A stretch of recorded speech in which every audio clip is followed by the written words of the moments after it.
Matt Taibbi in Rolling Stone has a terrific article called "Everything is Rigged, the Biggest Price Fixing Scandal Ever." And he's right about this. Now, first of all, we already know about LIBOR. That's how the banks colluded to fix the interest rates, and several banks have admitted to that and paid combined billions in fines, and there are billions more coming. Now, of course, the reality is they're affecting a $500 trillion market, so a couple of $1 billion in fines are no big deal compared to the money they've already made from it. This is the same story we've heard before, but the new twist is now it looks like the federal investigators might be looking into the London-based firm ICAP, which is the world's largest broker of interest rate swaps. Now, these interest rate swaps are actually very important, especially for local governments. And it sounds complicated, but basically it's how local governments oftentimes finance the projects that they're going to do. They're going to do a new stadium, they're going to do a new sewer system, they might do an interest rate swap.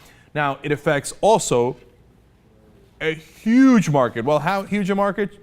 A $379 trillion market. That is 100 times the size of the U.S. federal budget. So if it turns out that they fix that market, they would make a significant amount of money, and as usual, at our expense. So Taibbi explains, at ICAP, the interest rate swap desk and the 19901 screen, which is a technical thing that they use, were reportedly controlled by a small group of 20 or so brokers, some of whom were making millions of dollars. These brokers made so much money for themselves, the unit was nicknamed Treasure Island. You think they don't know it? They know it. They sit around there like a Treasure Island. High five! We fixed this trillions of dollars worth of interest rate swaps and the interest rates through LIBOR, and we make a ton of money. In fact, a yen trader said about the LIBOR fixing, it's just amazing how LIBOR fixing can make you that much money. Of course you can make a lot of money if you fix the markets. And it's amazing that it's about 20 guys or so. Now look, there's not often times conspiracies where 20 guys sit in a cigar-filled room and they go, whoa, let's make up some. But in banking, yeah, there's the major banks, you know, the top 5 or 6 banks in America control about 60% of the gross domestic product. That's an amazing number. So if about 20 guys from those banks and a couple of others international banks get together, they can do some serious damage. And another trader flat out admits there was, quote, pure manipulation going on.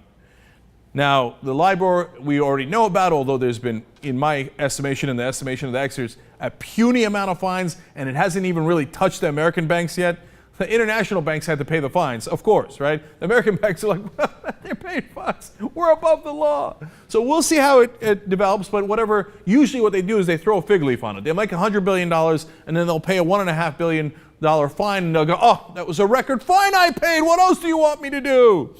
But to give you a sense of how ridiculous this was, now a lot of times the banks, on the one side, they fix the rates, whether it's LIBOR or the interest rate swaps, right? And on the other side, they profit off of that fixing.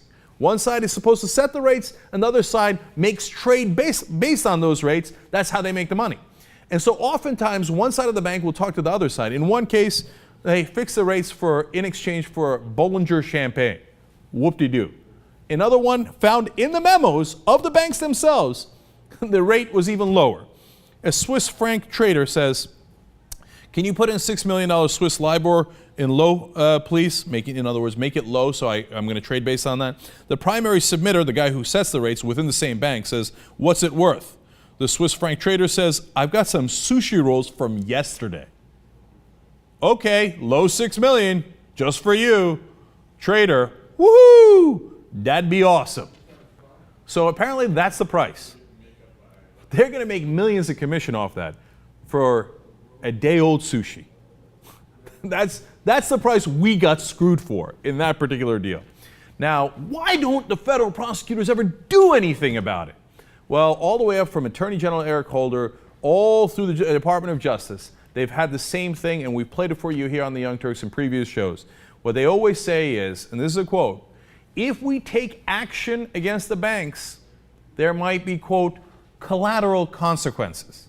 Meaning, now if there's collateral consequences when you do a drone strike and civilians die and kids die, that's fine, that's war, that's what happens.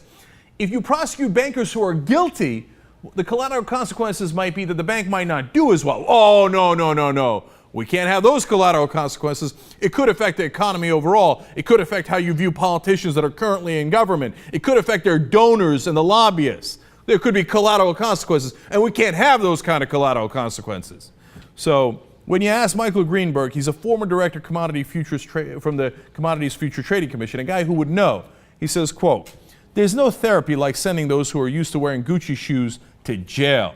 But when the Attorney General says, I don't want to indict people, it's the Wild West. There's no law." That's so true. Now, final little rubbing it in for you guys. Robert Wise represents the banks, and he goes into court in making arguments that they should not be held responsible for the fixing the rates, the interest rates that affect all of us, whether you're buying a house, you're getting a loan, your savings, it affects all of us. They're in civil litigation over it. Robert Wise represents the bankers, and he says, quote, "It is essential to our argument that this is not a competitive process. The banks do not compete with one another in the submission of LIBOR." Now, the reason why he says that is, even though the banks have this illusion of competition in the illusion of a free market, when they go to court, they say, "Oh, did you think we were competing? No, no, no, this is not anti-competitive action. This is not an oligopoly. This is not breaking the law. Because I'm going to be honest with you, we never competed in the first place." Did you think we were competing? Of course we're not competing. We're all getting together to screw you. They admitted in court, we never compete. That's amazing. Conservatives, what happened to your free market? Here is the attorney for the banks admitting there ain't no free market. The whole thing's fixed. And that's his defense. You should have never expected a free market in the first place. His defense gets even slightly more absurd and amusing. He also says, "The plaintiffs, I believe, are confusing a claim of being perhaps deceived with a claim for harm to competition." In other words, no, they're suing us based on the fact that there was no real competition and we colluded. One, I told you, we never had any competition to begin with. Number two, you're confusing the fact that we lied to you and we robbed you with the fact that we should be having a competition. He's saying it right there. Our confusing claims are perhaps being deceived. In other words, yeah, of course we deceived you. We're the banks. But too bad for you. Ha ha. It's your fault for ever expecting that we were in any degree of competition. They have destroyed the free market. If you're a liberal, you're a conservative, you're a libertarian, if you're an American, if you actually care about our system of government and our economic system, you should be livid over this. And if fixing the interest rates and the interest rate swaps markets weren't enough, well, Taibbi also explains, when it comes to fixing, that includes the markets for gold, where prices are set by 5 banks in a LIBOR-ish teleconferencing process that, ironically, was created in part by N.M. Rothschild and Sons. Uh-oh. Here comes Alex Jones. All right. And silver, whose price is set by just 3 banks, as well as benchmark rates in numerous other commodities. Jet fuel, diesel, electric power, coal, you name it. So it turns out, yep, almost all of these different markets are fixed. They're fixed to give tremendous billions of dollars of advantages to the elites who run them and screw the rest of us. And look, it's built into the system.